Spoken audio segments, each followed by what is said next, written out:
Hey guys, it's nice to meet you, Elon and Rajiv. Congrats on the film. I thoroughly enjoyed it, very much enjoyed it. I think it has an incredible premise, and I thought you guys made some excellent choices throughout the film. I want to talk about the film in a second, but before that, I want to talk about like how you get there. I'm very interested in general. In like career trajectories and how sort of like one step takes you the next. I got a chance to like read up about Master Key a lot. I got to watch your film Seam. I read about Jen. One thing that strikes me about you guys is sort of the scale of the projects that you're involved with. Like what was it about? Because all of those projects are sort of jumping location and jumping scale, and like they're all like changing like one's like massive explosions and the other's like this teen sort of story. So what was it about Evil Eye that made you guys go like, I want to do this? Was it the scale of the story, or was it the scale of the opportunity, or was it something else entirely? Yeah, I'll jump in. So I'm Rajiv, by the way, for everyone, because we are identical twins. It's interesting. We always look for projects that both have a very grounded, intimate kind of character drama at its core and something really deep to say about like humanity and society and especially a social theme. But we always like to ground it inside a like big high concept premise, usually with genre, sci-fi or supernatural. And Evil Eye honestly did everything we love about filmmaking. All of our projects have this basic thing of something very intimate at its core, a character struggling with something really, intense for them, but wrapped inside this fantastic both premise but also visual. Like getting to like we do honestly love jumping location, going from India to America. Showing this like intense, violent encounter on a bridge. Going from that to a mother and daughter really interacting. Like it's that combination that appeals to us as filmmakers and being able to kind of have scope and epic visuals, but combined with very intimate storytelling. Yeah, I think also that when you look at sort of at our past work and at Evil Eye, I mean, we're always looking for kind of what is interesting and what will elevate this project, especially given that that we all have to deal with different budget levels and different resources. And with Evil Eye, it was this sort of textural aspect in terms of dealing with between America and India, and the division between them that was so interesting, and sort of using our location and using our setting to make the story sort of grander in scope, because we like scope, but we know that you don't always have the money to do that. So I think it's a way to get scope on a lower budget. Mm-hmm. Yeah, totally. When did you guys start working to like? Were you guys making movies since you were kids? I mean, you guys are twins, Yeah, right? we are. Yeah. So okay, so Uh, who picked up a camera first? Like who who so who copied the other person? we we kind of started. I mean, so we've been writing sort of creatively and everything else since probably middle school or high school. But when we got into filmmaking, was really high school. Was we got into a combination of we began to love film really then, and we also got into computer animation. So we got in individual effects and Let me into specify. We were giant nerds who Yeah, were of messing course. around with computers and like graphics. And Yeah. so we'd seen things, of course, the obvious like Blade Runner, Star Wars, Tron, and all that stuff. And we actually made our first film together in high school that had sort of CG and giant robots like stomping around our campus. We were like running around our like literally our high school campus, and like a robot jumped off the roof of the building, right, and like it exploded behind us, and it was very like, it was I think it showed us the potential of, what, like we love doing this, and we sort of were like, this is like, it's not just sort of a hobby. We were like, this is a career. This is like a lifelong ambition. Yeah, So totally. Um, okay, so I'm gonna come back to that because I want to talk about like how you guys work together as a partnership, but we'll get that later.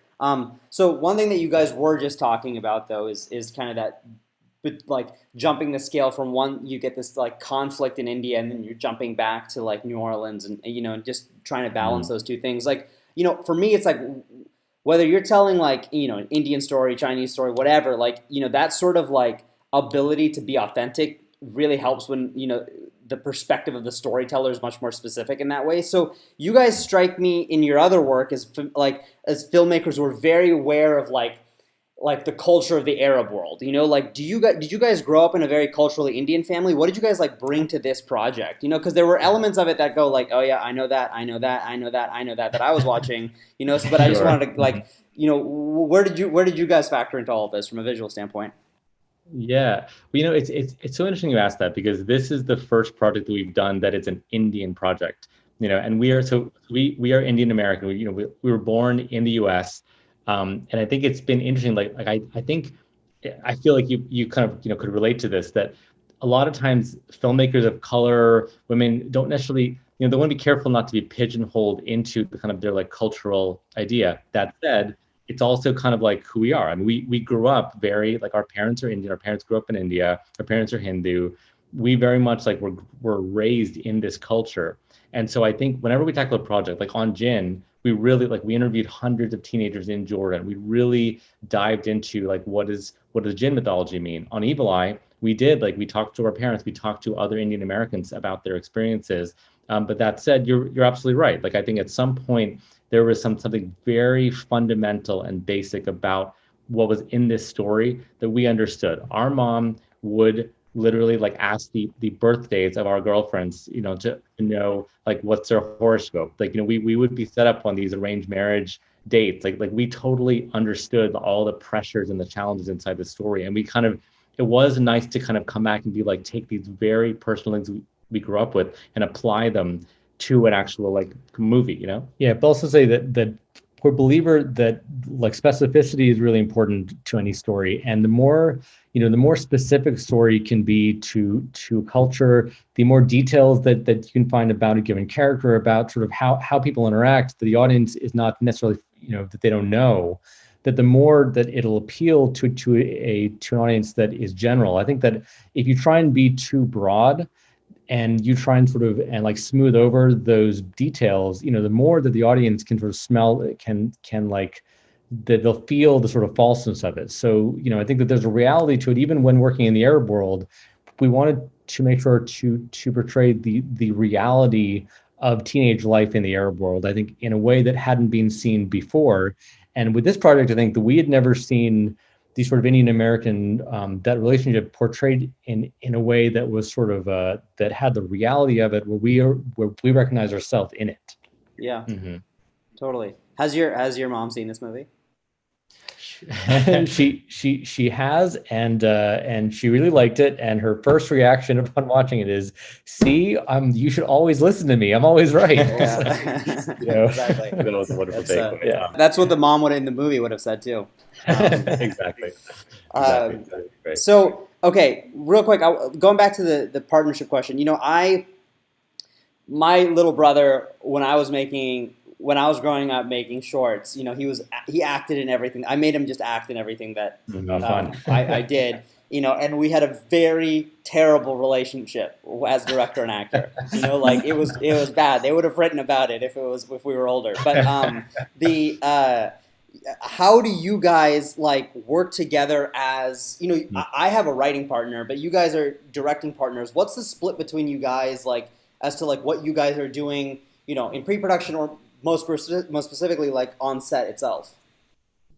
Yeah, well, I think that we both have different strengths when it comes to our projects. I mean, we will write together and direct together, and I think that when we're writing together, like we tend to find, and in looking at pre-production and all the choices, that we find that we can sort of trust each other in a way because we have similar tastes. That I know that I will always get sort of his opinion in a way that not everyone would necessarily give. Like if I have an idea and he'll say, I think that's kind of a terrible idea. There aren't a lot of people who'll just be that blunt. However, I mean, what I'll say is I will be very honest with it's like in terms of, it's not just like it's bad. It's like, this is why I think we shouldn't be doing this. And usually what we find is, and this is true both on set and during pre-production, that it's nice to have someone to kind of, do almost like pitch to each other. What's the right way to do this scene? What's wrong with the scene? How do we fix it? And then we kind of can come to usually a pretty good conclusion of like, what, like, merging both of our ideas, we found the right solution. And we find that very helpful on set. Well, and we also, I think that it allows us to be checks on each other. So, sometimes like there's a scene that is like something that is just not working or whatever. And, maybe we don't quite know what's going on. We're like, this isn't working. Let's just talk a second and figure out why, and take 2 minutes and then come back to it. Yeah. And that's proved to be really helpful. I think as well, we had to figure out though, just from like a practical standpoint, who was going to yell action. So I think that was our first challenge on day one. And at first we tried doing it every other take. That worked terribly. It was a disaster. Yeah. And so we discovered that really every other scene. So I'll take a scene, then he'll do a scene, and then we just swap. It is funny that our cinematographer, Yaron Levy, who is absolutely fantastic, he had a running joke where like he would need one of us to like, approve a frame or something. And he'd be like, hey, I need the handsome one. Come over here a second. That was kind of a running and gag. And then no one talks to the actors because you both are with camera. Yeah, for sure. So how did you guys... did you guys do a similar split when it came to like actors? Was there ever a time where one of you guys just had to go to camera, one of you guys had to go to actors, and or are you guys often just moving as a pair to all these kind of departments? No, I would say it's the first one. It's really that what we found is that if we both are with an actor simultaneously during giving a direction, it can potentially confuse them or kind of overwhelm them. So we tended to find that it was like we'd kind of decide what needed to be done, but then just one of us would go and actually deliver the direction or kind of a guide. And you're right, it would often be one of us working with the actor while the other one's with the Steadicam operator, trying to figure out, okay, what about the move wasn't working, or how do we adjust the frame? I mean, you are right that it's like we'd be with different departments or sections. That said, it wasn't like one of us would never really definitely kind of like make a big decision without the other one kind of weighing in. I mean, it was always like we want to make sure we don't accidentally sort of like change something radically without the other one kind of being aware of it. You know what I mean? So, right. Totally. And is there, how do you guys handle a disagreement then between, do you guys have, is there a time when you're like, one of you guys like, yeah, we fucking got it, and then the other one's no, or if totally different takes on a scene, which direction it should go? How do you handle that? There are definitely times, and this usually happens more in pre-production than it does during production. Or when we're writing, it also happens quite a bit. But whenever we have a strong disagreement, it's usually we stop and we go, all right, what is the disagreement about? Is it a story issue? Is it a tone issue? Is it something that is fundamentally wrong with logic of the scene? Is it or do we not know what film that we're telling? And so usually we can resolve it that way. In those cases, when we can't, then it's usually a bit of horse trading where we're like, all right, I understand that this thing is really important to you, so I'll give you this, but it means that the chip later. Yeah, but then it means that later, if I want something in the finale or Act 3 that I feel strongly about, then we'll do that.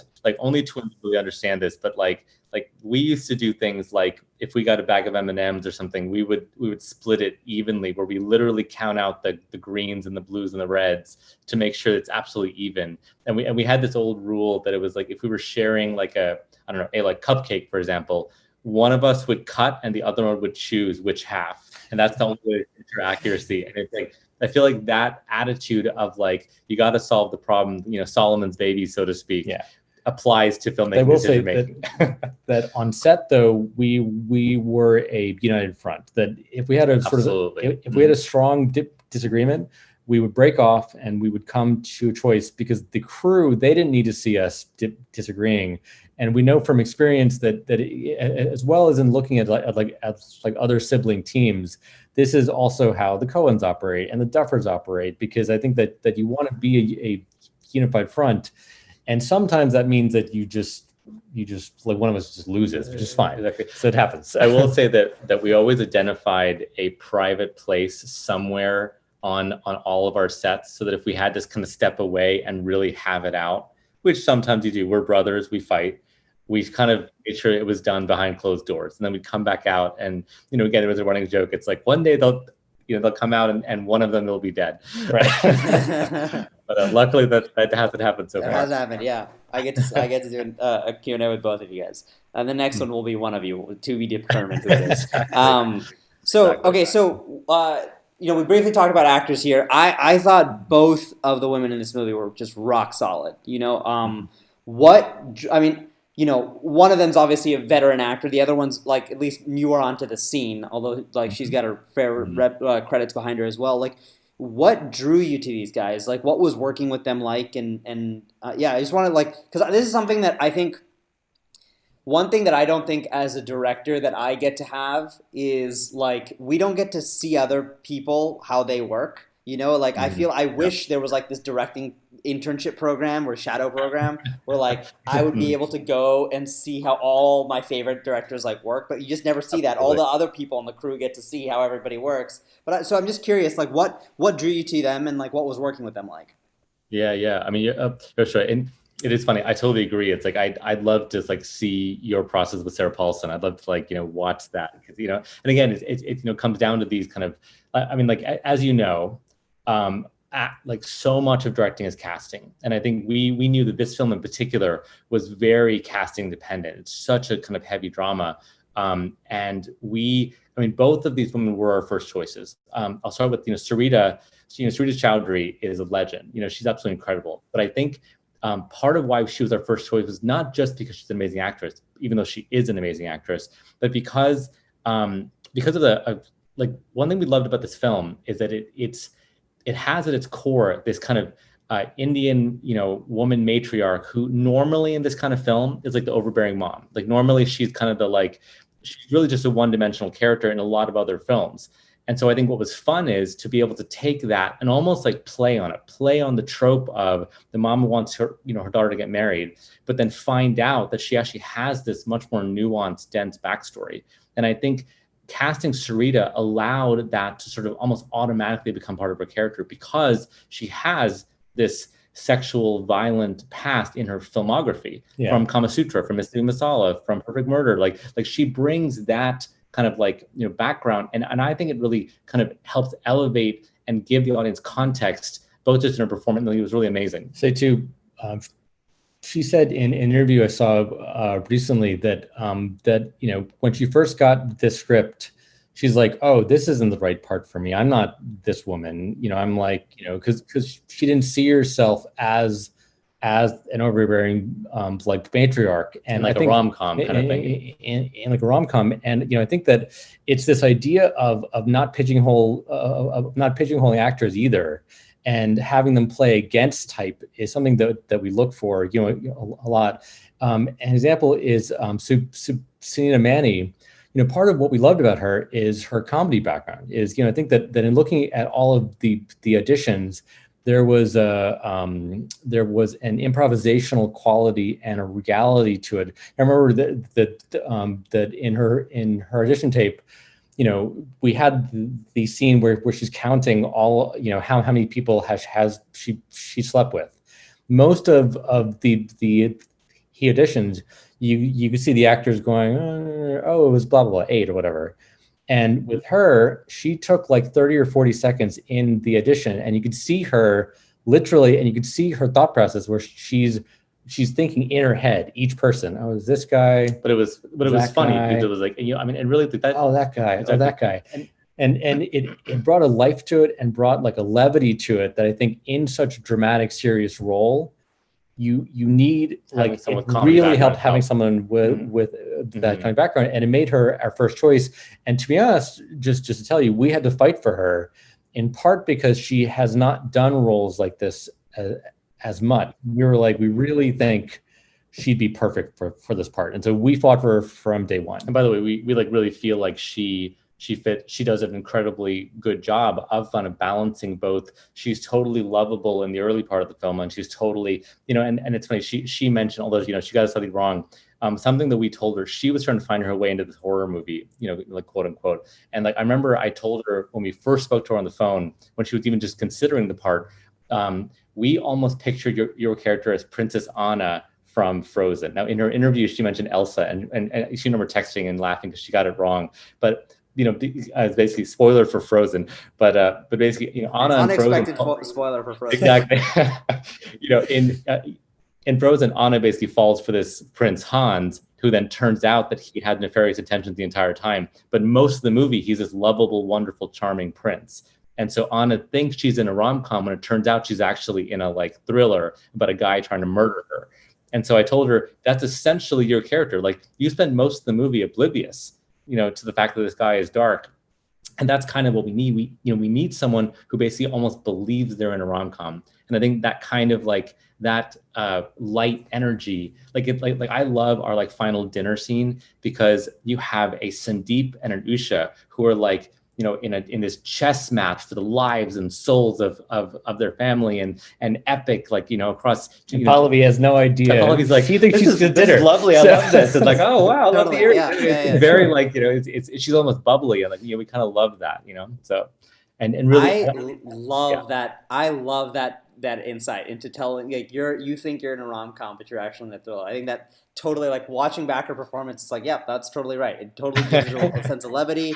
Because I love the pace and the feel of like everything early on. I mean, well, I'll get to that question in a second. I just want to mention one more thing, which was the other two actors. Honestly, our men, I think, were also really fantastic. I mean, I'll just mention very briefly Bernard White, who's kind of also, like Sarita, a very like legendary actor with a huge filmography, but like Sunita as well, has kind of this almost comic background. Like, he's done serious roles. Like, we knew him from Silicon Valley as the guru in Silicon Valley, and suddenly he's playing this, but he very brings serious all role. This kind of depth. And then Omar, like, who plays Sandeep, I just want to mention one particular scene, which was in the scene when Usha, when he calls Usha and finally reveals, like, he knows exactly who he is, like this very dark, scary phone call. When he first did the like first rehearsal of the scene, it didn't work. He was playing it villainous, and we basically gave him the direction that speak to her like you're speaking to your mom, someone you love, someone who you're just trying to do the right thing for. And as soon as he tuned it to being caring and feeling like he was doing all the right things for her, it made it way creepier. It made it way creepier and much like like it kind of became much darker, because you could tell he's so convinced he's doing something out of love. And it was kind of a very interesting insight into, I think, villains. I mean, like, it's almost a cliche to say it, but it's really true. Like, villains believe they're the hero of their story, and Sandeep truly believes he's doing all this because it's the best thing for these women. And I think that's kind of a lovely, thing to realize. Okay, well, this actually that just made me realize, like, when in the story does he? Is it the moment where he speaks to her, where he realized, like, that is, he's telling the truth there, right? Like, when he talks to her, then he remembers all this stuff, and like, that's everything else prior to it was just sort of like fate and a feeling drawing him to when he stops in the hallway, that moment, it's like a quick shot. When he stops is when everything comes flooding back, and he realizes, this is why my life has felt half full this whole time. But there is, but I will say that it's like, it's like he has had this feeling, like Elon said, that something was missing. He like keeps chasing and can't understand why sort of, every relationship fails, why he feels like he needs sort of something more. I'll also say that, I mean, this is something which we talked about with him and with the others, that, part of what drew us to the script in the place is that there's a really interesting movie here where Sandeep is the main character, and it's a tragedy of a man who's destined to be his reincarnated past. That would be a fascinating movie, and that's the movie that Omar is in. And it's like, it's almost like he has no choice but to follow through. It's not his fault that he was born with the soul of his monster inside him, basically. I mean, to me, it's like, if you tell the story from his perspective, you're telling Macbeth, which I think is sort of wonderful. And obviously, that is not the story, but it's fun. But that said, though, I mentioned one more thing too, which is that, I will say that that despite that, even before he's kind of figured out the full truth about himself, he's still performing the actions of a manipulative abuser. He's still paying for her rent. He's still isolating her from her friends. Gaslighting. He's still gaslighting her. And so, he's far from, and actually, I think that's something that we also were drawn to about this film, is that it's, like most, the kind of cliche of the domestic abuser is the guy in the wife beater, kind of like hitting a woman. And we are not abusive men, luckily. But so this wasn't from personal experience, but we spoke to actually experts who work with abuse survivors and like survivors of like human trafficking, and they helped us see that so much of domestic abuse has to do with like psychological manipulation, it's not just physical. Like there's so much more to the way that men kind of like groom women. And actually, a large part of the film thematically is about the cycle of violence. I mean, we're using reincarnation almost as the metaphor for it. And so this idea of why do women return to their abusers has sort of like, that cycle is part of the idea. So I think that totally makes sense. That's funny when you guys are talking about this, and even when I was watching it, I was like, dude, you could do a double like my next movie, Run, is very like there's just you could do a double feature. It's the same like concepts of like cycle of violence, mother and daughter, the pain we inflict on each so other. interesting. Oh, fun. One element that I don't think that Run and Evil Eye have a similarity is in the pacing. And one of the things that I was struck by in this film, and it's something that I aspire to, but I have never pulled it off yet, is keeping the pace of something very conservative and holding back until the end. It's really the last third of this movie when the characters like actually meet, but up until that point, like you're still discovering relationships and like moving forward at what I felt was a very pleasant pace. Like I love that. Was that something that you always wanted to do? Did you ever feel like in the edit the sort of tug and pull of just like getting to something quicker? So we definitely felt, it was hard actually, because I think that this is a film that is based on an audio play that is all phone calls. And so sort of that element of the separation comes from the fact that that the original play is 100% phone calls. There are no scenes that are in person. And so that was really interesting. And so trying to adapt that and figure out how to make that cinematic was the first challenge. And then the second challenge was in the pacing, because you're right, that it takes a while. I mean, where a movie would like traditionally have that reveal happen would be in the first half, would be where, and then you sort of start to get into it. And we were definitely, we were always trying, because it was hard because you want things to go faster, but because we had the actors who we felt like could do the slower pace and could ease into it, and you make it more about her obsession and more about not knowing what's happening. And I think I personally looked at things like Hitchcock. So if you look at some of his best films, like in Vertigo, for example, in Vertigo, you don't know the real deal of that movie until into the second half, where it completely flips the whole narrative on the whole thing. And so it was fun to play with an obsession that gets deeper and deeper and keeps sort of turning and turning slowly. And so it was fun to sort of play in that world. What I will say, though, is like an interesting challenge too, is that like with the audio play, most people listening to the audio play didn't know what the genre of the audio play was. So I think originally, in that one, they were actually like, I think, Madhuri Shekhar, the writer, she really was like designing it as something where you initially think it is this mother-daughter, almost like rom-com about setting up her daughter and will she get married. And then it was like, holy shit, this is a like dark thriller, and it goes and it kind of like shocks you. Whereas like in our case, the reality is that it's a Blumhouse film. When people see the Blumhouse logo and they have certain expectations. And honestly, like so we did we did test screenings, and it was fascinating because basically the like test screenings, when you put the Blumhouse logo before the movie, or if you don't put the Blumhouse logo before the movie, changes how people watch it. And so I think we were slightly in a place where we realized people are going to walk in expecting a certain kind of movie. And so we did make the active choice to put some like thriller elements earlier, like having some violent flashbacks. There are more flashbacks in the film than were in the original audio play for sure. So that was definitely something where we kind of like leaned in a little harder in giving some kind of flash. And I think that, it was a very tricky challenge. I mean, honestly, we debated about a number of them and being like, should we leave this in? Is this saying too much? Like even with the marketing, we were like honestly, even the poster's tagline, "Trust your mother's instincts," we were like, kind of a giveaway. It's almost a spoiler. Like it's almost like that tagline is a spoiler. And like, we were reading reviews today. A review even pointed out, but literally, like we had this review that was like the poster spoils the movie. One thing that is regarding Run now is like one thing that all I can think about with Run is what's wrong with it. Like we just premiered last week, and what every good review doesn't say is like doesn't say is now what I think is bad about this film. You know, like Mm. it's always like I feel I'm on Letterboxd now, just updating the run I site know, and just being I know. like sorting by lowest first to see who what they wrote. You know, like what do you guys? I think it's very important to think about the good things too, but like what do you guys feel like you did really well in this movie that you wanted to accomplish? That's Yeah, that's a interesting. good question. I mean, for me, I think that it was it was getting across the sort of character journey of Usha and the obsession and this sort of push and pull where it's not necessarily about whether Sandeep is this guy or not, because that's sort of not the point.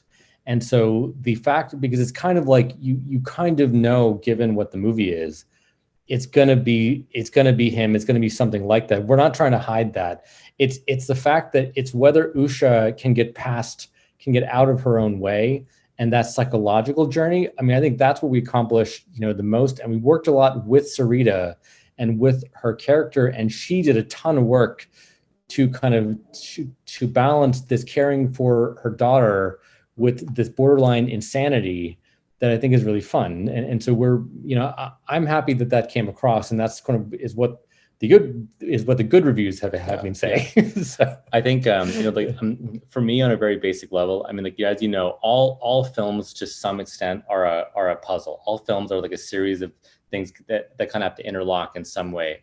But I think this film was a particularly challenging puzzle that I'm very proud of the way that we assembled it, because Sarita was not on set for any of Sunita's phone scenes. Sunita was not on set with Sarita for any of her phone scenes. So we have a series of very intense conversations, very dramatic, where the actors are not interacting. Whereas essentially, and this actress, Tosh Halder, she played both of the women in their respective opposite scenes, and I have to say she did an amazing job. Like, she gave them all this emotional depth, and she by the way, the kind of small caveat, she plays the barista in the coffee shop who when the actual Houston guy runs in, she's the one who's like, oh no, she left a while ago. Anyway, but I mean, like that puzzle piece nature of the film, it was both the phone calls, but also just the fact that we have scenes in India, we have visual effects, we have kind of making these disparate, all these different elements actually work in a way that feels cohesive and not scattered and kind of like all over the place.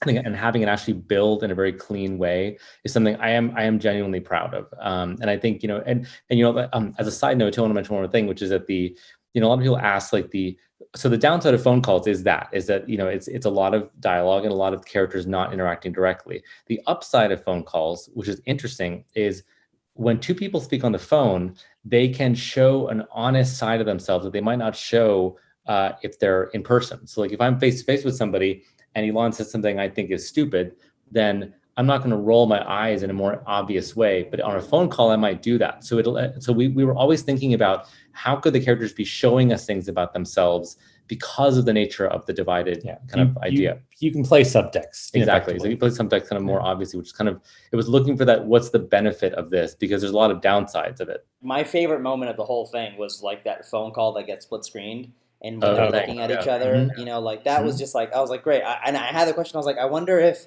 the other actor is on the other side of that, like looking at them, because they're clearly emoting and talking to each other, but it was this other woman. That's very impressive. Good for her. What was fun about that moment, by the way, too, is it was a very active choice to not, because we talked about early on, like, should we split screen a lot more? Like, should we do a bunch of and we kind of chose to have it be more regularly cinematic, and then use the split screen exactly once, because the idea was make it really impactful. And what was fun is like the direction they were given was like, this is the only moment when you're actually making eye contact with your daughter. Now, it was Tosh on the other side of that image, but it was still, that was a moment when they were, as you said, looking at each other. Connecting, exactly. So okay. Last question. What are you just to leave it on like the I guess for future audiences and whatnot, like what are you guys excited to show an audience with this movie? Like, what are they getting themselves into here? Yeah, that's so interesting. I think what I'm excited for audiences to experience is, I think really part of what's been nice about the entire Welcome to the Blumhouse oeuvre, which is that to basically share a story, share specifics from honestly like our culture, from this thing that is specific, something that we find interesting, that we grew up with, that we think is funny, that we think is dramatic, to kind of share this kind of like also the like mythology of reincarnation, but do it in a way that's very accessible. I mean, I think it's really fun that like I really hope that a lot more than just Indians enjoy this movie, that it's really kind of like broad, and that it's really fun to watch, because I think that's what horror films especially do best. They like allow you to share fears together across a lot of landscapes. And for me, I think that the thing that is fun about this film is that you have these characters who are typically, most audiences have seen as stereotypes. You have the overbearing mom, you have the husband, you have the sort of daughter who's like first gen daughter, married, and usually they're just played as one note, one layer. And so what's fun about this is to show them that like older Indian women are not one monolithic type. Like they have depth, they have histories, they have backstories, they have lived lives. Some have traveled, have lived here, lived there, given up this, and it's this idea that like sometimes we just assume that the stereotypes are sort of real, where I think that this is a fun way to show that that characters do have layers, and that the side character in one movie or the one known character in one movie can hold his or her own in their own movie. And I love things that sort of show these people in all their glory. We'd love to kind of leave audiences with that. I mean, like because I think we look for that. We look for who's a character who's not typically the hero, and I think that's something that like just maybe on a kind of like world scale, be aware that like when you're mean to the barista at Starbucks, you don't know what fascinating story he's going through. One last thing, I used to work on a show called Justified with Timothy Olyphant. So lovely show.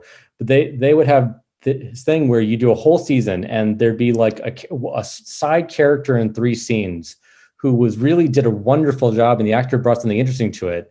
And then the next season, that character would have a whole story arc. And you're like, oh, that's a cool... This character who I thought was just a one-off suddenly has a whole story, and it was a wonderful way to sort of work. We admired that a lot, and like it was cool. We'd love to kind of keep bringing that to the table. Well, Rajiv, Elon, it's been a pleasure talking to you guys, and thank you for sharing all those insights. It's always it sparks my curiosity, and it's nice to be able to talk to a couple directors about their process. Yeah, you as well. So it's been that's great. Meeting you, and looking forward to your next film. Yeah, so, can't wait to see you run. Really. Yeah. So appreciate it. Hope you guys like it. So, with that, I just want to thank you all for watching on behalf of Blumhouse, on behalf of Amazon, on behalf of Purple Pebble and Priyanka Chopra Jonas, and all of our producers. We just really appreciate you watching, and we hope you enjoyed the film. Yeah, go watch the movie like 10 or 12 times so the algorithm keeps that would really help us out. To you. Yeah, it'd be nice. Thank you so much.